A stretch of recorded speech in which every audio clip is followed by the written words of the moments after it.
अरे दामाद बाबू, आप झाड़ू क्यों लगा रहे हो? और स्नेहा कहाँ है? पापा जी नमस्ते। वो स्नेहा अंदर सो रही है।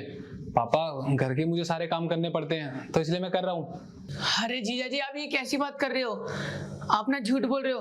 दीदी ने सारा घर का काम खुद करती है। दीदी ने हमें रोज बताती है कॉल करके। आपको तो हाथ भी नहीं लगाने देती काम में। अच्छा, उसने ऐसा कहा? लेकिन वो झूठ बोल रही है। घर के तो सारे काम मुझे ही करने पड़ते हैं, झाड़ू पोछा बर्तन, यहाँ तक कि कपड़े भी मुझे ही धोने पड़ते हैं। वो क्या है ना पापा, घर के तो सारे काम मैं करता ही हूँ, और जो हमारे घर पे काम करती थी ना, आपकी बेटी ने उसको भी हटा दिया कि उसकी क्या जरूरत है। मैं हूं ना तो मुझे ही सारे काम करने पड़ते हैं। दामाद बाबू, आपको झाड़ू लगाने की कोई जरूरत नहीं है। और स्नेहा कहाँ है? उसको बुलाओ ना। दीदी दीदी। अरे पापा जी, आप छोटे, तू कम से कम आने से पहले बता तो देते मुझे। अच्छा, अगर हम तुझे फोन करके बता देते तो ये सब देखने को कैसे मिलता? अरे तेरे होते हुए दामाद जी पोछा लगाए, झाड़ू लगाए, ये तूने कहां से सीख लिया? और तू अंदर जाके पलंग तोड़ रही है। अरे नहीं नहीं पापा जी, घर के सारे काम मैं ही करती हूँ। वो आज ना मेरे थोड़े बस सर में दर्द सी हो रही थी, इसलिए कर रहे हैं। अरे स्नेहा, तुम झूठ क्यों बोल रही हो? तुम्हारे सर में कहाँ दर्द है? तुमने ही तो बोला था कि मैं सोने जा रही हूँ और 4-5 घंटे की नींद लूंगी, मुझे डिस्टर्ब मत करना। और तुमने कहा था कि जब मैं सो के उठूंगी तो घर का खाना ही बना देना। अब मैं खाना बनाने तो चल ही रहा हूँ। एक काम करता हूँ ना, पापा के लिए और शिवम के लिए भी खाना बना देता हूँ। क्या बात कर रहे हो? बताओ ना पापा को। अरे पापा, आज ना मेरा बस थोड़ा हेडेक था, वरना घर के सारे काम मैं ही करती हूँ। तुम कुछ बोलोगे पापा को या नहीं? अच्छा, सच छुपाना था क्या? मुझे लगा पापा तो अपने ही हैं, पापा से क्या छुपाना।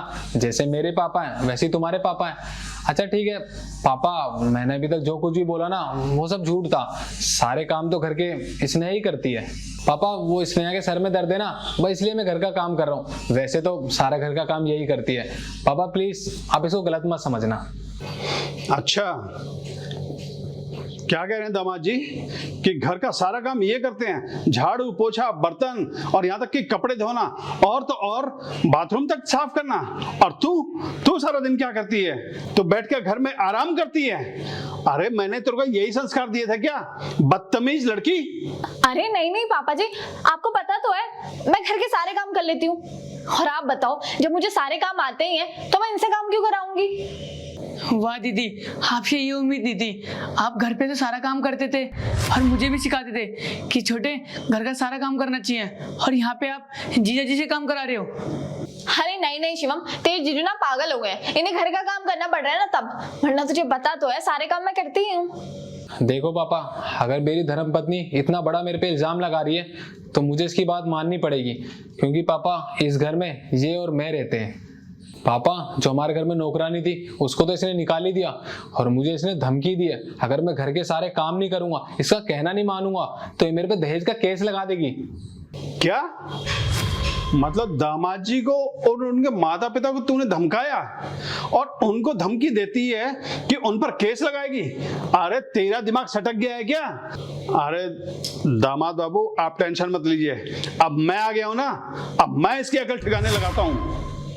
अरे दीदी, आप ये क्या धमकी दे रहे हो जीजा जी को झूठे केस में फंसाने के लिए? शर्म आनी चाहिए आपको।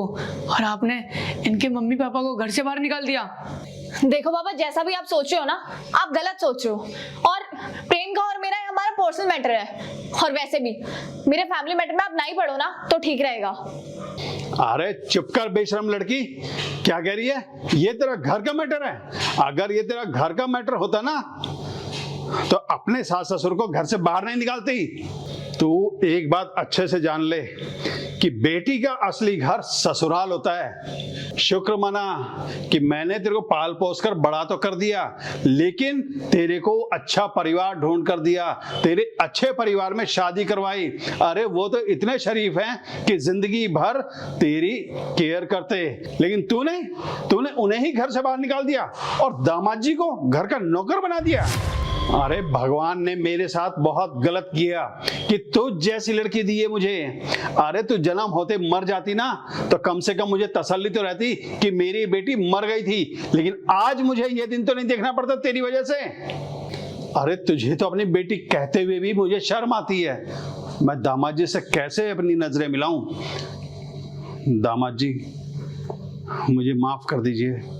अपनी बेटी की नासमझी की वजह से मैं आपसे माफी मांगता हूँ। नहीं नहीं पापा, आप माफी मत मांगिए, इसमें आपकी गलती थोड़ी ना है, सारी गलती आपकी बेटी की है। पापा हम मुझे एक बात बताओ, इंसान शादी क्यों करता है? ताकि उसे सुख मिले, लेकिन पापा जब से मेरी इससे शादी हुई ना, मुझे खाली दुख ही दुख मिल रहा है। यहाँ तक कि इसने मेरे मम्मी पापा को भी अलग कर दिया।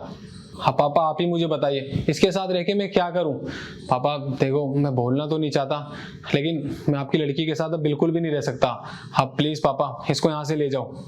दामाद जी, आप परेशान मत होइए, इसको मैं अपने घर लेके जाऊंगा और वहां पे इसकी माँ इसकी अकल ठिकाने लगाएगी कि बड़ों के साथ किस तरीके से रहा जाता है और छोटों के साथ किस तरीके से रहा जाता है। जब तक ये नहीं मानेगी ना, तब तक मैं इसको यहाँ भेजूंगा नहीं। तू खड़ी खड़ी देख के रही है,